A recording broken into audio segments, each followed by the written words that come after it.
Hi AJ. How are you doing? How's it going, Tenzin? I'm doing well, thank you. I have a question. What was it like growing up between Tallahassee and Tampa? Well, I guess living in the same state my whole life, I don't feel like there's too much difference. Just going from like one big city to a slightly smaller city. How did your studies in international affairs and religious studies shape your worldview? I don't know. If anything, I feel like it's almost kind of the opposite question, where I feel like it's more so like parts of my worldview that sort of shape what I study. Like I study things that I'm interested in. Are you okay? Yeah, I'm fine. Why did you decide to take a break from your master's program to join the Peace Corps? Or are you not taking a break? No, I am taking a break. So I had already applied for Peace Corps. And so I've been under consideration for actually a couple of years. So then I did the master's afterwards and then got the invitation after. So anyway, basically I got both and then I want to do both. So it made sense to start the first semester and then come here. Who or what sparked your interest in Eastern Mediterranean history? Kind of just something I always thought was sort of fascinating. I mean, there's sort of the classical stuff like, like the ancient Greeks, ancient Romans, stuff that's just always kind of been interesting to me. And yeah, just, I don't know, one thing goes to another. And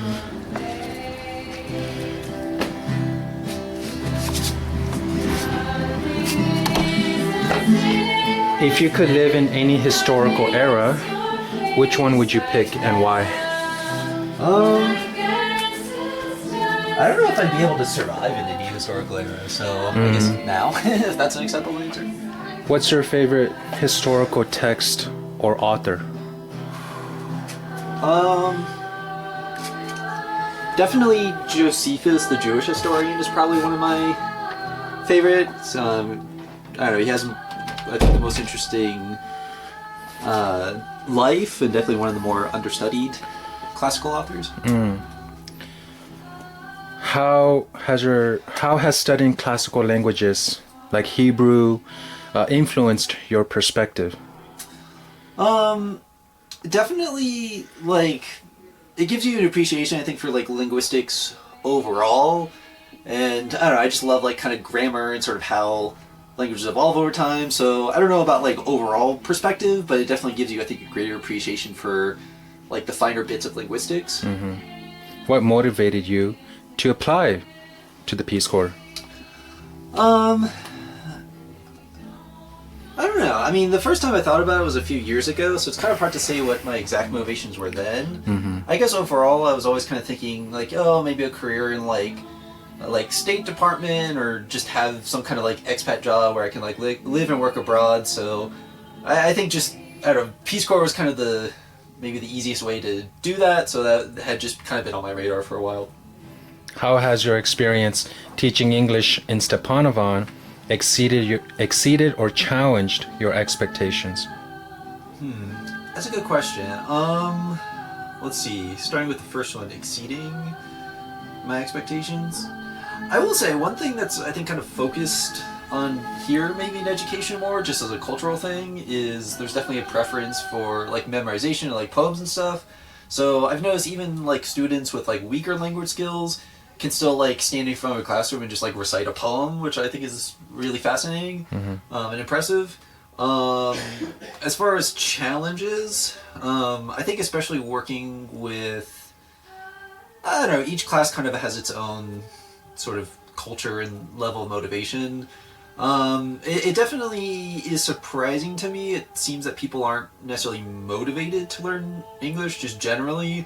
English definitely does have kind of a subordinate role to Russian, so I think trying to, well, which, is fine. I mean, people are going to speak the languages they want to speak, but yeah, I think just by the time you get to like your third language, it just, I don't know, it's kind of hard to get people into that maybe.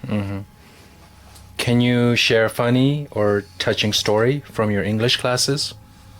Ooh, let's see.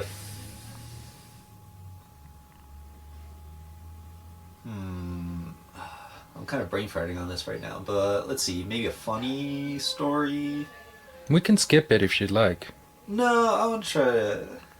I don't know. Maybe this isn't like a story per se, but especially with like the younger grades, like the third and fourth graders. I mean, I don't know. They're just kind of cute. So like just them. Well, and honestly, like just how kind of excited like students are. Like, you know, like before I'll call in a student, I like to give them a little bit of suspense, and they always get super excited. And so, you know, they're always like praying or like doing sign of the cross before I pick on someone. So I don't know, just how eager they are.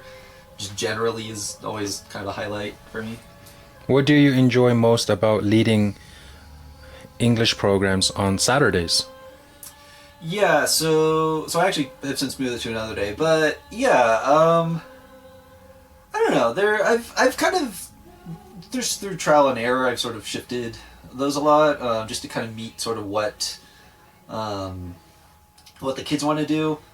Yeah, I was actually really surprised, even like after advertising it to my classes, just how many students ended up showing up. Like I would get groups of like 20 students. So, if was the original question what I'm surprised by, because if it's so anyway. Surprised or enjoyed most? Yeah, so just the turnout. So again, like even the lack of motivation in the classroom can sometimes be tricky. You know, at least like having lots of students, you know, show up to clubs, you know, even if they may not say a lot, just kind of their presence and just desire to learn more about like American culture, you know, that's all great. How does working with students in Stepanovan compare to your other educational experiences? Well, I think the biggest difference, honestly, is just audience. Before, you know, being in a university setting and just being around, you know, pretty much only adults, even some of the limited educational experience I had before service was, I mean, still with adults. So this is the first time working with kids. I will say the pleasant surprise is I think I enjoy working with kids, especially like especially the younger grades. I didn't think I would enjoy that at all, and that was a pleasant surprise. So yeah, definitely different, but not in a bad way. What skills did you gain from your roles at the Thomistic Institute and the Catholic Student Union? Oh, yeah, so that was definitely probably the biggest thing I did in undergrad. I don't know, even just kind of figuring out kind of the inner politics of just how, you know, kind of extracurricular, or just, yeah, how to manage big groups of people and kind of those dynamics. How has living in Armenia shaped your approach to service and leadership? I think, well, especially because like motivation has been a bigger thing. So I think just being willing to, or having to take a more involved role, especially in just like leadership and, you know, just trying to get or to instill motivation. So that's been a big thing. What's a piece of advice you'd give to someone starting their Peace Corps journey? I guess know what you're getting into and understand that, yeah, 2 years is definitely a big commitment. And so, yeah, I think just the time frame and having kind of a good and realistic sense about that. How close are you to completing your goal of visiting all the provinces in Armenia? So I've done 8 of the 9. I wanted to do all 9 before New Year's. I don't think that's going to happen, but definitely by at least next summer, if not by next spring, I'll have all of them down. Which province has been your favorite to explore? Syunik has been the most difficult, but also one of the most beautiful. I mean, Gordice is a gorgeous town, so... and, I mean, Tatev and the view there is absolutely fantastic. What's a hidden gem in Stepanovan you think more people should know about?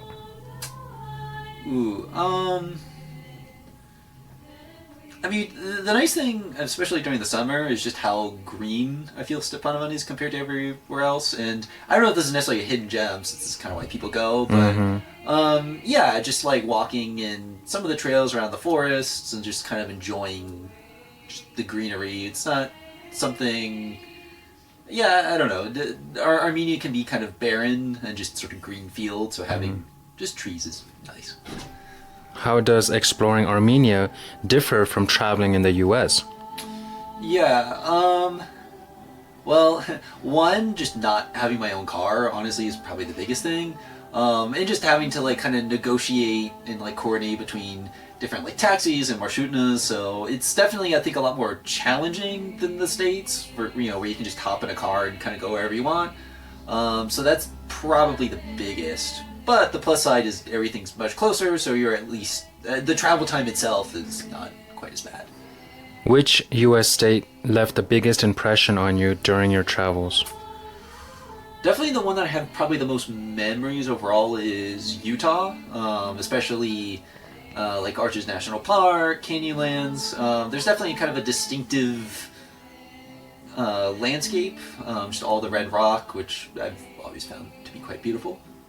What's one travel memory from Florida that makes you laugh every time? Laugh every time. Ooh. I don't know. Just I guess little, just random moments and like family vacations. Yeah, I don't know if I can. I don't know. I'm sure there's probably like a memory from when we went to Disney World, or a memory when we get to St. Augustine. It's like every place there's like kind of one little soundbite that kind of sticks. What Armenian historical site has inspired you the most? That I've been to? Let's see. Maybe Etchmiadzin, which I would definitely like to go back to, because when I went, they were still doing some renovation stuff, so I didn't even get to get the fullness of it.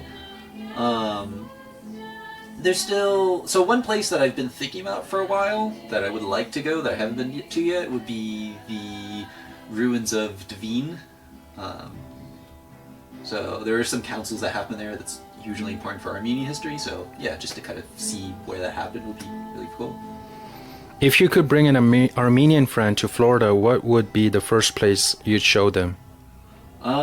First place... Honestly, maybe just the beach. I mean, that's kind of the big reason why I think people will go to Florida. Also, just, I don't know, even if just pulling over on the side of the road and showing, like, an alligator, since, I always like to kind of share that as sort of the special thing about Florida. And also something I get asked questions about. How has your host family in Stepanovan impacted your experience so far? Oh, they're absolutely wonderful. No, I mean, my, yeah, I don't know, what can I say? They're just super hospitable, super loving. I mean, yeah, I think it's like the perfect living arrangement as it is. It's a nice balance. Like on the one hand, it's just an older couple, so I get nice kind of quiet and calm, but also just a lot of support, and I think it would be definitely a very different service if I was on my own. What's your favorite tradition or custom in Armenia?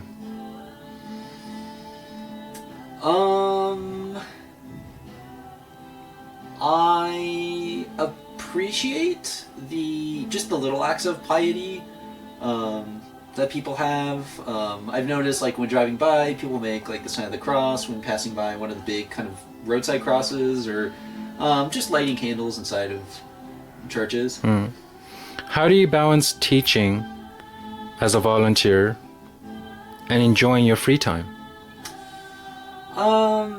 Yeah, I mean, this one's kind of challenge. I definitely have enough time. I don't think that's never really been an issue. I think it's also just been kind of getting creative. Like, especially like going to like a gym consistently is kind of difficult, so just having to kind of get creative doing like calisthenics and just kind of working with like resources that I have for hobbies. So I think that's probably the biggest. What's a typical day like for you in Stepanovan? Yeah, have pretty consistent days. I mean, I wake up like 7:30. You know, it takes me like an hour and a half to drink my coffee. Go to school. I'm at school for maybe like 4 or 5 hours. Come home early afternoon. It takes me another like hour to eat a snack, and then I'll do some reading or just watch YouTube. You know, prep for class. Just kind of spread across the rest of the evening. I tend to kind of spread everything out pretty liberally towards the end. How do you and Ray support each other as PCVs in the same town?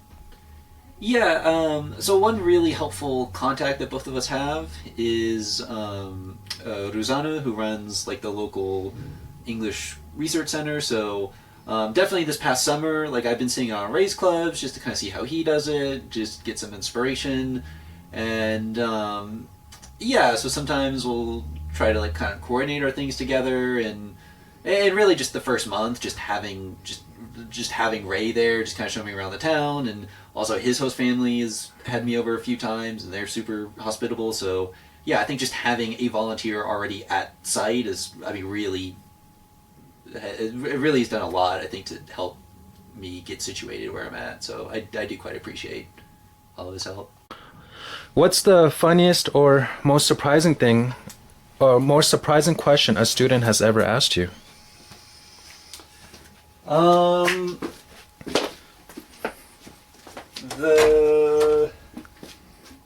Maybe the most surprising answer to a question that I've gotten. A student asked me if, you know, me or my counterpart speak better English, and my counterpart said that I do, even though she's been an English teacher for 36 years. So Yeah. that response was probably super surprising. How do you maintain connections with other PCVs across Armenia? Honestly, I mean, we have a ton of group chats, and I mean, everyone's just saying something every day, and I always like to chime in. I think I'm one of the more active members, so that's been pretty straightforward. What sparked your passion for studying theology? Yeah, I mean, just starting in middle school, I just had a desire just to like know truth and just kind of engage in sort of meatier, kind of philosophical questions. So, and just kind of like I've been raised Catholic, and then just wanting to really just understand my own tradition inside and out. If you could instantly learn any language, which one would it be and why? Probably Latin. What's the most unusual or niche topic you've researched in your studies? Well, I read an entire book on the history of Jews in Armenia during service. Wow. How do you unwind after a long day of teaching? Just kind of sitting in my kitchen with just a snack and like an hour of YouTube. If you could have dinner with any historical figure, who would it be? Probably one of the 12 apostles. What's your favorite? Do you have a favorite Armenian dish or snack yet? I really like harissa, even though I've only had it a few times, and then, I mean, it feels obligatory to say horvats. What's the quirkiest thing about Florida that you like to share with people? Honestly, just gators. I feel like the wildlife in general, I feel like is probably the most unique thing about Florida, or the most just striking thing to people that have been there. What's one lesson you've learned from your host family that will stay with you? One lesson. I definitely think I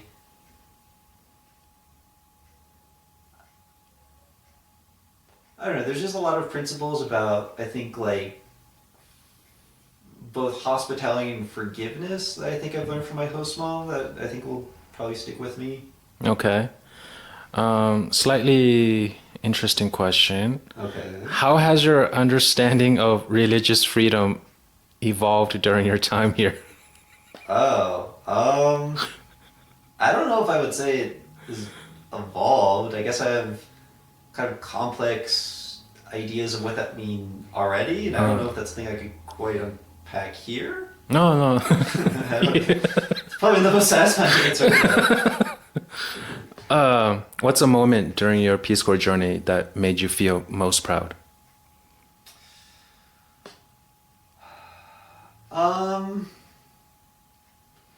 I think honestly, whenever I can just do a classroom on my own and just survive it unfrazzled, so those are always the best moments. What's been the most challenging part of adapting to life in Armenia? I think not, especially this past summer, just not having a super consistent routine, I think has been challenging. And really just a lot of the kind of creature comforts, like, yeah, like limited gym access, not having a dryer. Yeah, just like weird little things I don't think I thought about back in the States that now that I'm without them here, just kind of, I don't know, kind of throw me off in ways I didn't expect. How do you overcome moments of homesickness? I just kind of talk with, I mean, I call my parents pretty consistently every few days, so that's usually, I guess, my first recourse. What's one way teaching in Armenia has changed your teaching style? Well, I've been told that, well, I've been told things like, you know, I speak too fast, or I need to, not even necessarily like dumb things down, but just sort of explain things. I think it is especially more like interactive media. I think especially just for like kids with more limited attention spans. So that's been kind of a more challenging thing to navigate how to do more effectively. Alligators or pythons, which would you rather face? Probably a python.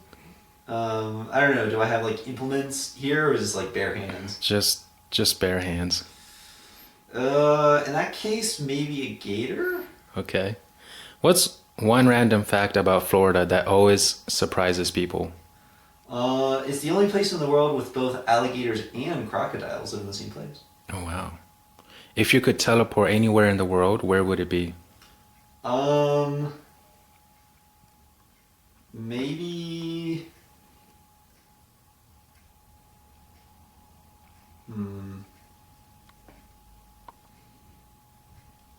I'll just say.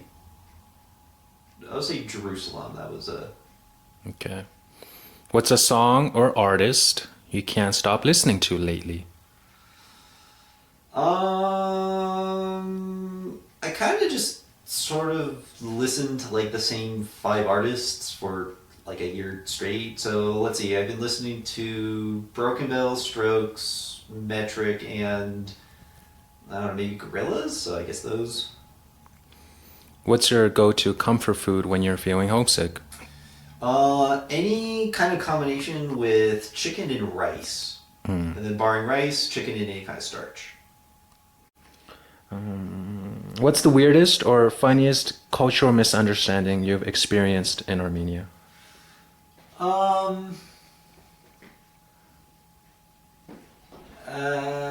I guess, like, the knowledge that I can just kind of show up at people's houses uninvited, which I don't really take advantage of because that's still, like, weird to me, but... If you had to describe yourself in 3 words, what would they be? I don't know. Serious, nondescript, and we'll go with eccentric. Okay. What's the most unusual thing you've eaten here so far? Maybe hash? Okay. If you could switch places with any other volunteer for a day, who would it be? For a day? Yeah. Honestly, it's kind of a toss-up. Let's just roll the random number generator and see what happens. What excites you most about returning to your master's program after Peace Corps? I do just kind of miss just being at a university, so I just really love that lifestyle, I think. Do you see yourself pursuing a PhD in religious studies in the future? It's possible. I guess it just depends on whether I'd be. I mean, it'd be like a, further 7-year commitment. So, so if I'm up for that, then that's what we'll do. How do you hope to combine your love for history and theology in your career?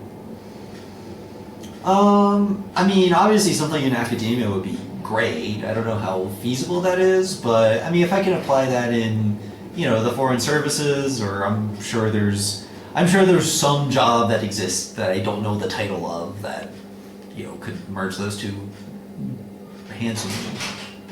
What kind of legacy do you want to leave behind in Stepanovan? I don't know. I mean, my job is ultimately to, just share about, America. I mean, to teach English. So, if I will have done that successfully, then that's my legacy. What's one professional goal you've set for yourself post Peace Corps?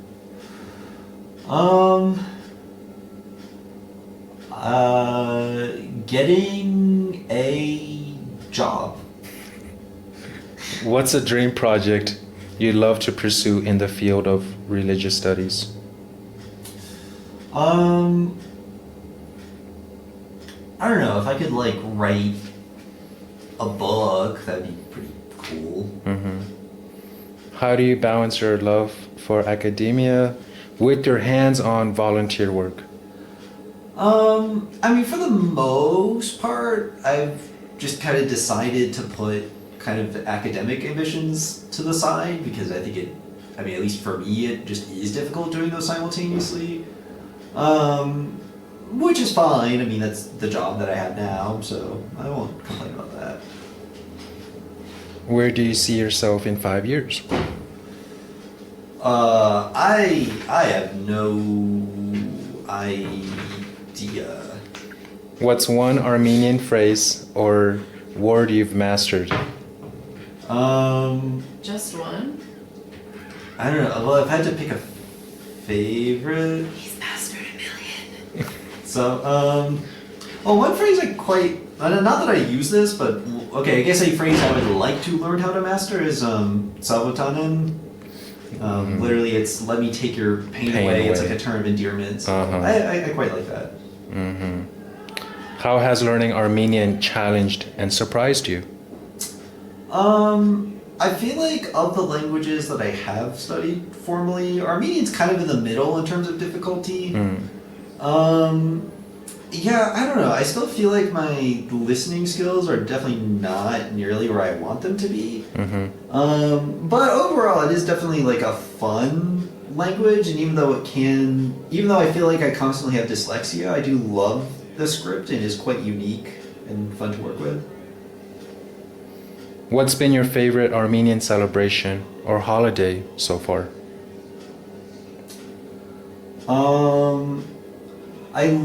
Even though people don't really do a whole lot for this, I love the exaltation of the Holy Cross, because I know, in large part, the war the victory of the war that celebrates, the most important war in history that no one remembers. But also Vartavar, just because of, it's just sort of very fun and unique, and I haven't experienced anything like it. What's a small cultural moment that has stuck with you during your time here? Oh boy, there's so many of these.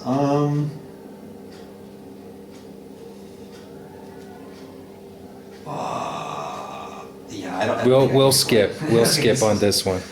If you could bring one Armenian tradition back to Florida, what would it be?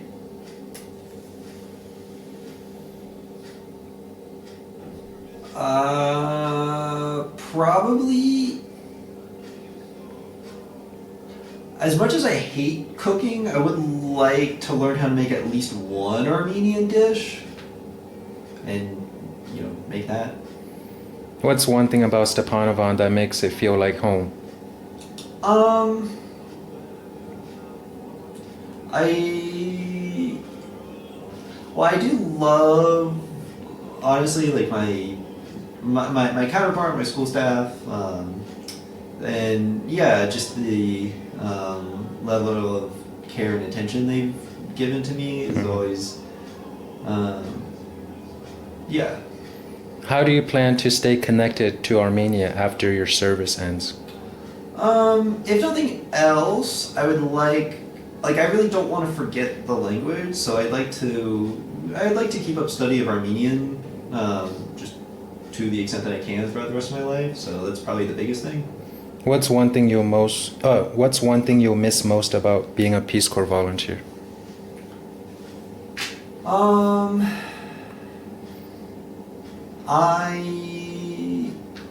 I have grown to really love, yeah, just my community and just working with them and try and do what I can for them. That was the last question. Thank you so Well, much, AJ. Thank you for partaking in this. I hope you enjoyed it. I really appreciate you indulging my ramblings, Crimson. Thank you so much.